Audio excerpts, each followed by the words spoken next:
Mari kita bersama-sama di dalam mempelajari firman Tuhan, renungan harian kita pada setiap hari, sehingga kita dikuatkan melalui firman Tuhan Alkitab. Mari kita berdoa. Ya Tuhan, Allah Bapa kami di surga, terpujilah Engkau, Allah yang penuh kasih, yang selalu menyertai, melindungi kami. Terima kasih ya Tuhan, karena Engkau memberikan kami pikiran yang baik sehingga kami dapat menerima firman Tuhan dengan baik. Dalam nama Yesus. Amin. Saudara-saudara, judul firman Tuhan kita saat ini adalah berjaga-jaga dan berdoa. Ayat renungan pula dalam Matius 26 ayat 40 dan 41 berkata, setelah itu ia kembali kepada murid-muridnya dan mendapati mereka sedang tidur. Dan ia berkata kepada Petrus, tidakkah kamu sanggup berjaga-jaga 1 jam dengan aku? Berjaga-jagalah dan berdoalah, supaya kamu jangan jatuh ke dalam pencobaan. Roh memang penurut, tetapi daging lemah. Saudara-saudara, mengetahui apa yang murid-murid bakal hadapi, Yesus pergi menyisihkan diri untuk berdoa bagi mereka. Dan dia mendorong mereka untuk meluangkan masa dalam doa untuk diri mereka sendiri. Sementara bergelut dengan cawan pahit yang dia akan minum sebentar lagi, Yesus kembali dan mendapati murid-muridnya tertidur. Yesus tahu betapa penting bagi murid-muridnya untuk menggunakan masa dalam berdoa. Saudara-saudara, berkaitan dengan hal berdoa ini satu perkara yang sangat penting bagi secara kita individu. Karena peristiwa-peristiwa yang bakal mereka, yaitu murid-murid, saksikan akan menguji iman mereka. Dan jika mereka tidak bersedia, boleh membawa mereka meninggalkan iman mereka. Sama seperti kita juga akan berhadapan dengan banyak situasi yang akan memperlihatkan bagaimana iman kita terhadap Yesus. Dalam perkawinan, Tuhan tahu segala sesuatu yang kita akan hadapi. Dia tahu betapa penting bagi kita untuk meluangkan masa bersama sebagai suami dan istri dalam doa. Mungkin itu ialah antara sebab mengapa musuh Tuhan mahu membuat kita sentiasa sibuk dan terganggu supaya kita tidak memiliki waktu untuk berdoa bersama.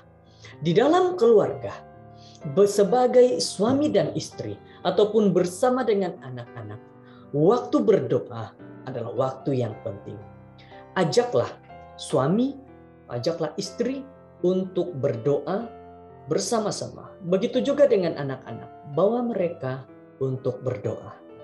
Semoga kita semua akan dapat melakukan hal yang seperti ini. Karena iblis tidak akan membiarkan satu orang untuk dekat kepada Tuhan. Iblis akan selalu mengganggu, terutama sekali keluarga.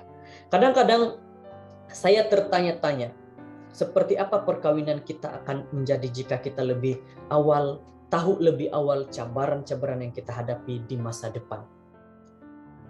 Adakah ia akan menenggelamkan kita dan membingungkan kita di luar batas kemampuan kita?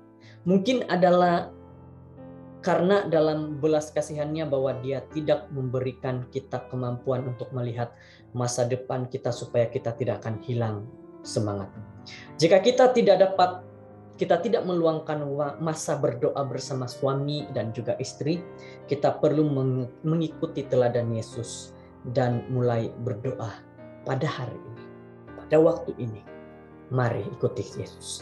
Walaupun ia mungkin kelihatan mencabar pada mulanya, kita tidak sepatutnya tertidur pada tugas itu, yaitu berdoa, seperti yang terjadi kepada murid-murid. Sama ada perkara pertama di waktu pagi, atau perkara terakhir di waktu malam, atau jika berdoa bersama di siang hari atau melalui telepon, kita harus mengambil waktu setiap hari untuk berdoa bagi satu sama lain. Untuk perkawinan kita, untuk keluarga kita, untuk anak-anak kita, dan untuk pertolongan semasa menghadapi cabaran yang pasti akan datang di masa depan. Jika kamu masih mempunyai anak-anak di rumah, adalah penting untuk meluangkan masa berdoa bersama sebagai sebuah keluarga. Kebiasaan setiap hari itu akan membantu anak-anakmu untuk memasukkan doa sebagai sebagian daripada kehidupan dan rutin harian mereka.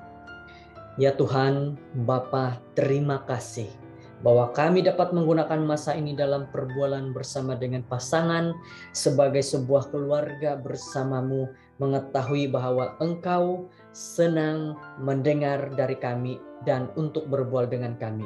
Bantu kami ya Tuhan, ya Bapa, untuk menetapkan masa ini suci seperti yang kami lakukan dengan kewajiban-kewajiban lain dalam hidup kami. Mari pada saat ini kita minta tolong sama Tuhan. Kalau kita belum memulahkan untuk berdoa bersama dengan pasangan kita, keluarga kita, anak-anak, suami, dan istri kita, mari datang kepada Tuhan, minta tolong sama Tuhan, minta supaya Tuhan membantu bagaimana kita dapat meluangkan waktu doa bersama-sama. Semoga kita diberikan nasihat pada hari ini dengan baik. Mari berdoa. Ya Tuhan, kami bersyukur kami dapat doa bersama-sama. Kami dapat mendengar renungan bersama-sama. Terima kasih nasihat Tuhan tentang doa bersama dengan keluarga, anak, suami, dan istri kami. Terima kasih nasihat-Mu Tuhan, terima kasih karena Engkau sentiasa memperingatkan kami. Inilah doa kami Tuhan, terima kasih, kami serahkan diri kami hari ini kepadamu. Dalam nama Yesus, amin.